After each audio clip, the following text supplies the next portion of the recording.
de défense pour défendre l'environnement dans les 10 années à venir. Des mesures incitatives pour les particuliers et des investissements aussi pour décarboner l'économie du pays. 79 € par an pour visiter 400 monuments en France et en Belgique. Les deux pays lancent aujourd'hui le pass patrimoine, alors que commence pour tout ce week-end les 36e journées du patrimoine. Et puis Benoît Paire et Lucas Pouille qualifiés pour les demi-finales du tournoi de tennis de Metz. Un troisième Français peut les rejoindre dans le dernier carré. Joe Wilfried, son gars, il affronte le Géorgien Nicolas Basilashvili. France Info. Et tout est plus clair. 20h, 21h, les informés, Olivier Delagare. Voilà, alors hier, on aurait dû se faire un petit débat pépère sur les journées du patrimoine. Je vous aurais demandé si le patrimoine est important, et Notre-Dame, et si tout ça. Mais les Gilets jaunes risquent bien tout de même de gâcher un petit peu la fête, parce que donc ce week-end, ce sont les journées du patrimoine, c'est très important, mais les Gilets jaunes ont décidé de manifester. Selon les informations qui sont diffusées par le ministère de l'Intérieur, il pourrait y avoir des casseurs dans les cortèges, un dispositif policier d'ailleurs impressionnant avec des tableaux à peu près similaires à celui du 1er mai. Alors faut-il opposer finalement cette France des Gilets jaunes à la France du patrimoine? Eh bien en tout cas, ce n'est pas l'avis de Stéphane Bern, le monsieur mission du patrimoine. Il était invité ce matin de France Info, on écoute. J'aimerais faire passer un message, c'est que, au fond, je comprends en grande partie le mouvement des Gilets jaunes, notamment cette colère qui s'est exprimée. Pourquoi? Parce que moi j'habite une partie de l'année à la campagne, et c'est vrai que vous avez le sentiment que l'État vous a abandonné. Vous le sentez. Ça finit tout, hein. La face visible de cela, c'est quand le monument tombe en ruine. Vous dites, ah ben voilà, Paris nous a oubliés, la capitale. Ça finit tout. Ces journées du patrimoine, c'est un peu la promenade annuelle de cette France qui va bien. Est-ce qu'il faut l'opposer à une France qui souffre, à une France des Gilets jaunes? Je ne sais pas s'il faut l'opposer, mais on peut voir si ça se pose surtout demain. Parce que la question, c'est comment les Gilets jaunes vont-ils exploiter ou pas la journée du patrimoine? Vont-ils tirer de ça une sorte, un effet d'aubaine pour mettre en avant leur manifestation, ce qui est un peu le cas déjà aujourd'hui, parce qu'on en parle, on se dit, tiens, il y a une coïncidence qui fait qu'il y a la journée du patrimoine et les Gilets jaunes. Et puis on peut aussi voir, parce que la journée du patrimoine, c'est aussi le fait que les immeubles de la République, les bâtiments de la République s'ouvrent, donc c'est le symbole de la République. Or, les Gilets jaunes, ils veulent pour beaucoup détruire la République. En tout cas, ils vous disent, je m'oppose à ce système. D'ailleurs, il y a un certain nombre de bâtiments donc, de ministères qui sont fermés. Voilà, donc en fait, certains veulent détruire la République, et demain, les institutions de la République sont ouvertes aux Français. Donc c'est en ça que c'est assez paradoxal et que ça va être intéressant et c'est symbolique de voir ce qui va se passer demain. Étienne Girard, c'est le retour des Gilets jaunes demain? On verra. Merci. Il faut pas occulter le fait que les Gilets jaunes sont sur une pente descendante assez continue depuis les élections européennes. Ils n'ont pas de leader, ils ne sont pas en dynamique. C'est continu, hein. Dans les rues, week-end après week-end. Donc il n'y a pas forcément d'indicateurs qui permettent de dire que la journée de demain va être une réussite au mouvement des Gilets jaunes. Mais la question que vous posiez, c'est celle des préférences culturelles des Gilets jaunes. Est-ce qu'elles sont toujours... Merci de trouver une nouvelle question. Oui, mais c'est rare, vous savez, sur le plateau des informés, ça pour rien. Ça me faisait plaisir. Non mais écoutez, Jérôme Fourquet, le sondeur que vous connaissez, a fait une étude sur la France Gilets jaunes et les pratiques de la France Gilets jaunes. Et c'est vrai que ce qui a été mis en évidence, c'est que ces pratiques culturelles d'aller dans des musées en tout cas ne figuraient pas parmi les priorités de la France des classes moyennes Gilets jaunes, et que les classes moyennes Gilets jaunes alors sont plutôt...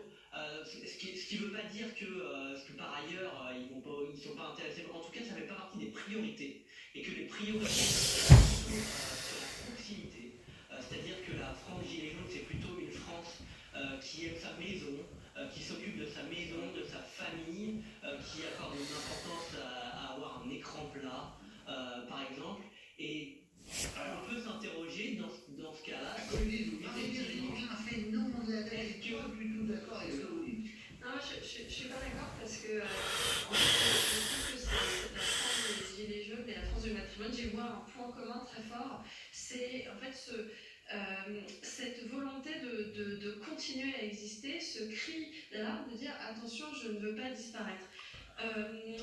Pour moi, la France du large que ce qu'on est en train de dire. En ce moment, on parlait des émissions, enfin de Stéphane Bern tout à l'heure et du succès de ces émissions.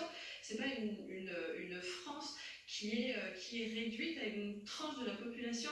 Moi, j'y vois dans ces deux manifestations, enfin, en tout cas, je vois un point commun, c'est cette volonté de continuer à exister, de continuer à ce que les territoires puissent affirmer leur identité et une forme de patriotisme culturel qu'il y a de commun entre ces deux France que moi, en tout cas, je n'opposerai pas. Hélène Plichowski? Non, je ne suis pas d'accord pour qu'on cherche encore à opposer, encore à trouver des nouvelles raisons de fonder des clivages en France. Il y en a suffisamment. Alors, Il y en a tu viens de dire Marie-Virginie?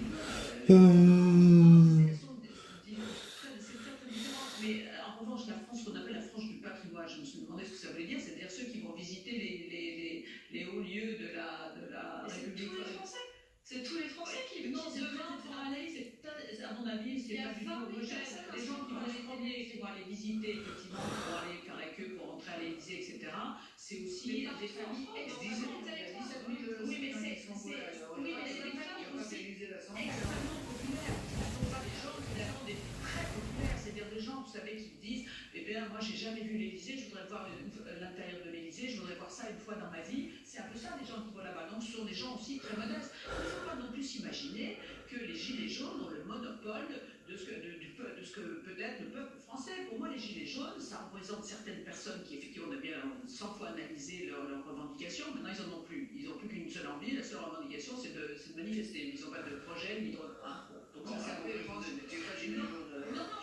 Non, mais c'est pas ça. Mais je veux dire que la Ah oui, visi, ah. opposée à la Pipi, France, ah. seule populaire des Gilets jaunes, non. La Le France, mouvement pas des opposé Gilets à l'idée, hein. C'est différent, mais c'est pas opposé. Voilà, c'est pour ça que quand on cherche à les opposer, je dis non. Mais si on voulait caricaturer, puis traduire un peu, un brin, ce que pourrait être la France Gilets jaunes et la France du patrimoine, c'est une France. Les Gilets jaunes vont aller à la journée du patrimoine, certains d'entre eux, pour visiter par exemple l'hôtel de ville de la ville dans laquelle ils habitent. Voilà, c'est plutôt ça. C'est plutôt comme ça que ça se traduirait. Les Gilets jaunes, c'est un mouvement qui est né au départ parce qu'ils se sentaient oubliés. C'est quand même, si on Oubliés, hein. Oui, mais justement parce qu'il y avait Pipi. une mesure qui les aidait, eux, cette Me France un pipi, peu hein. du milieu, très large, 70% des classes moyennes. Au début, c'est ça le mouvement des Gilets jaunes. Et la France du patrimoine, si on célèbre le patrimoine, c'est justement parce qu'il y a une volonté d'affirmation identitaire très forte. Après, c'est pas moi qui écris le dictionnaire du patrimoine, donc je suis pas la mieux placée. On n'a pas oublié les déprédations non plus de l'Arc de Triomphe au début du mouvement des Gilets jaunes de l'an passé. Alors, évidemment, ça a été un symbole, c'était pas contre le patrimoine, c'était peut-être contre la nation. Mais après, peut-être au moment des Gilets jaunes, il y a différents courants. Il y a effectivement ceux qui sont reliés. Non, mais différentes visions de la manifestation et du courant, c'est-à-dire ceux qui veulent aller détruire la République, qui sont violents et qui veulent régler des comptes, et ceux qui, effectivement, il y a un vrai mal-être local, et effectivement, ils adorent leur mairie parce que ça fait partie de leur environnement et ils veulent le protéger, au contraire. Bon, comme disait Étienne Girard, est-ce que les Gilets jaunes reviennent? On verra demain. En attendant, 20h50. La semaine dernière, c'était pas brillant. C'est l'heure de l'info, je le glisse. La manifestation contre les retraites à l'appel de Force ouvrière, les rassemblements de Gilets jaunes. Le président de la République Emmanuel Macron demande à ce que tout cela puisse se faire dans le calme. Demain, la préfecture de Paris, elle, prend les devants. Elle craint l'intervention de casseurs, mobilise 7500 forces de l'ordre. Des pompiers à moto seront aussi déployés avec des moyens d'extinction en cas d'incendie. Des marches pour le climat un peu partout dans le monde. Après la France et l'Allemagne notamment, c'est à New York que des dizaines de milliers de personnes se rassemblent pour demander aux dirigeants du monde d'agir pour la planète. La jeune Suédoise Greta Thunberg, à l'origine de cette mobilisation, espère que cette mobilisation qui augmente de semaine en semaine marque un tournant dans la prise de conscience de la société.